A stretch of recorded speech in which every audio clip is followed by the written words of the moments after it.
देखिए, सबसे पहले आपका टॉपिक का नाम है हिंदी व्याकरण में वर्ण। वर्ण के बारे में आप लोग सब जानते होंगे क्या होता है। देखिए, अभी अभी आप लोगों ने भाषा पढ़ी ना। तो भाषा की जो सबसे छोटी इकाई होती है ना, वो क्या होती है? भाषा की सबसे छोटा, सबसे सूक्ष्म रूप वर्ण होती है।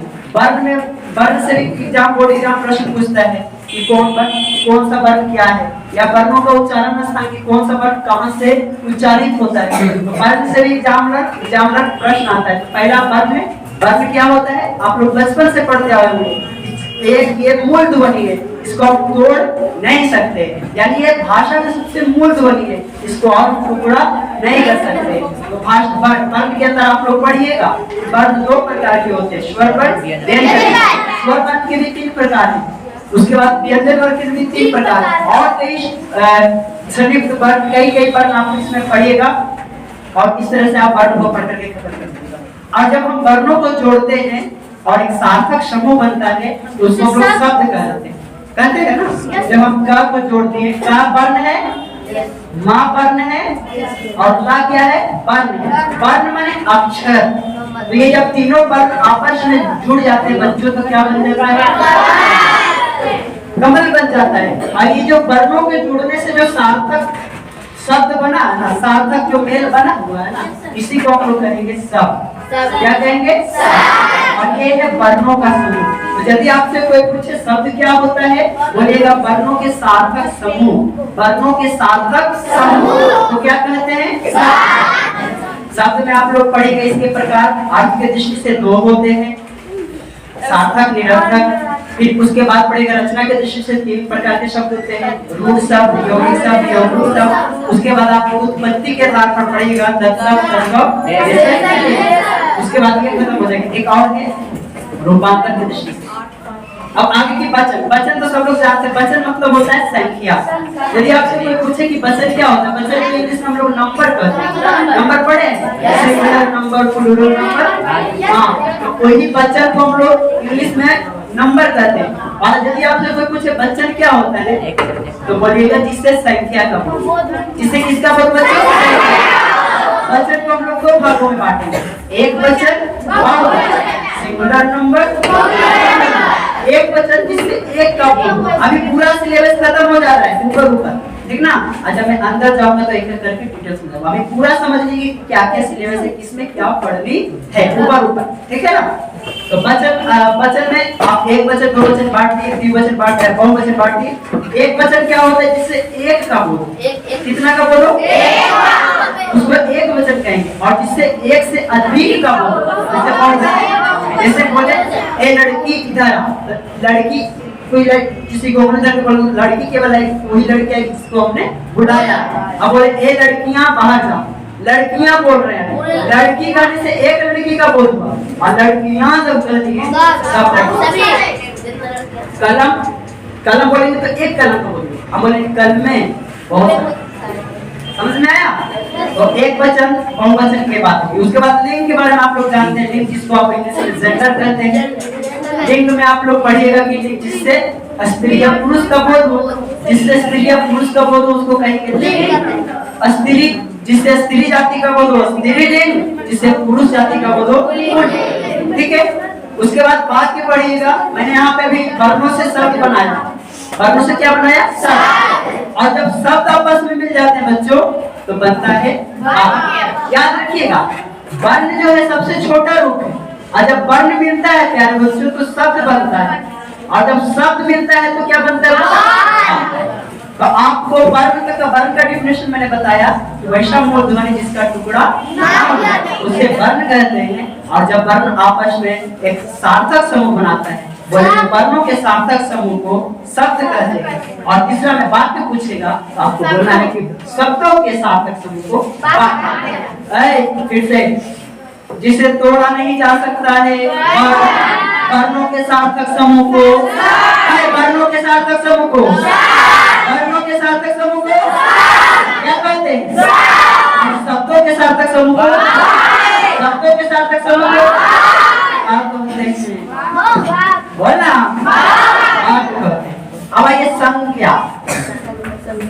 संज्ञा क्या होता है?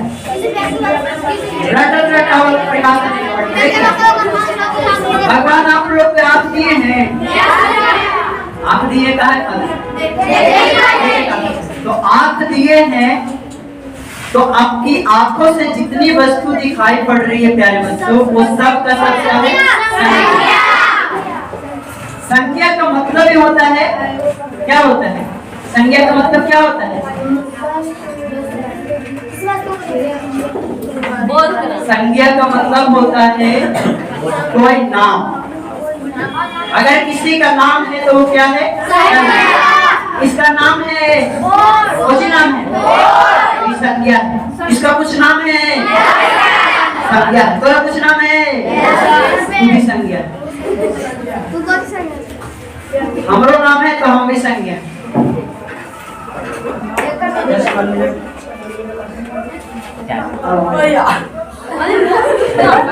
हेलो,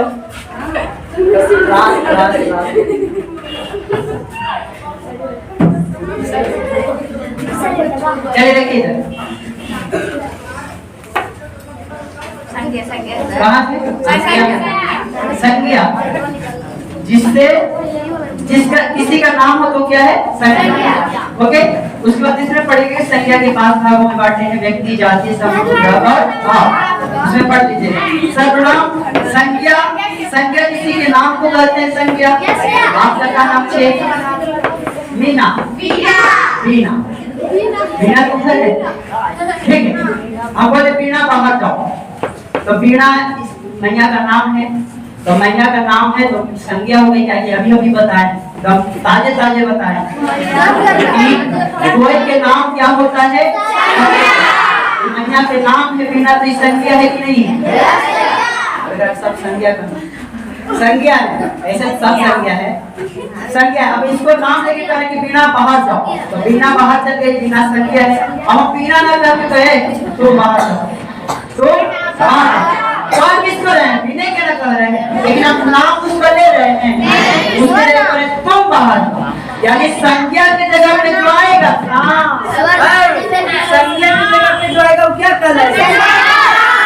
संज्ञा के जगह पे जो आएगा क्या? समझ में आ गया? सर्वनाम के 6 प्रकार आप लोग पढ़िएगा। विशेषण, विशेषण का मतलब होता है जो विशेषता बताते हैं, जो किसी शब्द की विशेषता बताते हैं। विशेषता मैंने समझते हैं, गुण बताते हैं, लक्षण बताते हैं। किसी के बारे में कुछ कह देना वही होता है विशेषण। समझ में आया? नहीं समझ में आया? जैसे हम बहुत सुंदर हैं, तो हम अब अपनी विशेषता बता रहे हैं, हम कैसा लग रहे हैं? सुंदर। ये जो सुंदर आया ना, क्या है? सुंदर क्या है? समझ में आया? आप लोग बहुत गुणवत, हम बोले आप लोग बहुत गुणवत। आपके अंदर के गुण को दिखा दे कि गुणवत, यानी गुणवत हो गया। तो किसी के बारे में कुछ कह देना वो क्या होता है? बातें समझ में आ रही बच्चों? अभी ऊपरे ऊपरे अभी पता है टेलर, अभी फिल्म देखिए विशेषण क्या है? क्रिया, क्रिया समझते हैं जिससे काम करने का, जिससे काम करने का। मैं आपको पढ़ा रहा हूँ, काम करना। आप लोग पढ़ रहे हैं, लिख रहे हैं, काम कर रहे हैं। आप लोग दौड़ रहे हैं तो काम कर रहे हैं ना। आप लोग उछल रहे हैं तो काम कर रहे हैं ना। आप लोग नाच रहे हैं तो काम कर रहे हैं। आप लोग खा रहे हैं तो काम कर रहे हैं। तो जिससे काम करने का वो तो बच्चों उसको कहेंगे। और देखिए ना, क्रिया को पसंद बहुत आसान है। क्रिया के अंत में नाम लगा, क्या लगा रहता है? क्रिया के अंत में क्या हो? जैसे पढ़ना, लिखना, कूदना, नाचना, खाना, पीना, नाचना है। चलिए, तो ये हो गया जिसके अंत में नाम लगा रहे हैं। नाना की क्रिया नहीं, नाना से काम करके बोलती है। काल, काल का मतलब क्रिया पूछेगा तो क्या बोलेगा? जिससे काम करने का काल, एक ही दिन में पूरा खत्म कर रहे हैं। काल क्या होता है? जिस काम करने के जो समय लगता है, काम करने में जो समय लगता है ना, उसको हम पढ़ा रहे हैं, पढ़ाने में समय लग रहा है, ऐसे कहेंगे काम। आप लोग खाना खा रहे हैं, खाना खाने में जो समय लगता है उसे कहेंगे काल। काल को 3 भाग में बांटेंगे, वर्तमान, आगे काल के आगे कारण। कारण क्रिया के उत्पत्ति में जो सहायता करता है उसको कारक कहते हैं। कारक के 8 प्रकार पढ़ेगा, कर्ता कारक, कर्म कारक। संधि, संधि में क्या होता है कि एक मिलन होता है, जैसे संधि मिलन होता है ना, वैसे एक में मिलन होता है, लेकिन एक में आदमी के मिलन नहीं होता है, का मिलन होता है। याद रखिएगा, जब वर्ण का मिलन होता है तो उसको संधि कहते हैं। वर्णों के मेल को क्या कहेंगे? जब वर्ण आपस में मिलन करेगा तो समास। पदों के मेल को क्या कहेंगे? जब आपस में वर्ण मिलेगा तो, और आपस में पद मिलेगा तो पद एक तरह से शब्द समझिए। उपसर्ग एक शब्द का टुकड़ा है जो शब्द के पहले लगता है, शब्द का टुकड़ा जो शब्द के पहले लगता है। प्रत्यय शब्द का टुकड़ा जो शब्द के अंत में लगता है, शब्द का टुकड़ा जो शब्द के अंत में लगता है। विपरीतार्थक शब्द मतलब उल्टा शब्द, बचपन में भी पढ़े होंगे, बचपन में भी पढ़े होंगे, ऊपर के नीचे, अमीर के गरीब, अठमंगरा के अठमंगरी, ठेकना के ठेकनी, ठेकना के ठेकनी, अरे है ना मोटका के मोटकी। तो ये सब हो गया विपरीतार्थक शब्द, माने उल्टा शब्द। पर्यायवाची शब्द माने, पर्यायवाची शब्द का मतलब विभिन्न शब्द जिसका अर्थ एक ही है। बहुत सारा शब्द लेकिन अर्थ कितना है? जैसे मैं बोलूं माता सरस्वती, बिना पानी, एक करते हैं हंसवानी, इधर करते हैं ना, शारदा, इधर करते हैं ना, तो एक ही नाम है, बहुत बड़ी नाम है, लेकिन कह रहे हैं एक ही को, ऐसा को कहेंगे अर्थ होता है यार। जैसे एक ही हो के नाम रहता है ना, बहुत सारा सबके यहाँ पर नाम होगा, कोई बना देगा कि चिड़ा होती तो चिड़ाता होती है। चलिए देखिए, अब आइए अनेक शब्द के लिए एक शब्द, सब अनेक होंगे लेकिन पकड़ा लगी एक शब्द।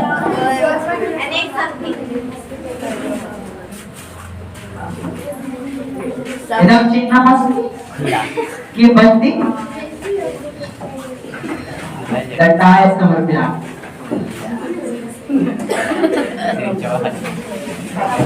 सुनिए, कहाँ गए थे? अनेक शब्दों के लिए एक शब्द। इसमें मैंने आपको बता रखा है कि शब्द अनेक होंगे लेकिन उनके लिए एक शब्द दीजिए, काम बन जाएगा। जैसे मैं कहूँ जिसके हाथ में वीणा हो, के पढ़, जिसके हाथ में वीणा हो, 5 जो है। अब एक बार कहो केकरा कहते हैं जिसके हाथ में, ऐसे प्रश्न रहेगा कि जिसके हाथ में वीणा हो के लिए एक शब्द क्या होगा? सर, जिसका उदर लंबा हो, जिसका 10 को आनंद हो, जिसके सिर पर चंद्रमा हो। समझ में आ गया? तो बड़ी मानी शब्द रहे लेकिन ऊपर लगी एक शब्द यूज होगा, एक कहेंगे अनेक शब्दों के लिए आगे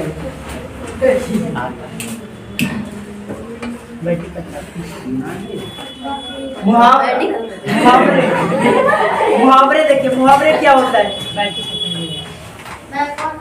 मुहावरे क्या होता है? मुहावरा जो साधारण अर्थ नहीं देता है बल्कि एक विशेष अर्थ देता है, उसको कहते हैं मुहावरा। जैसे हम लोग एग्जाम्पल में देखेंगे तो 9 2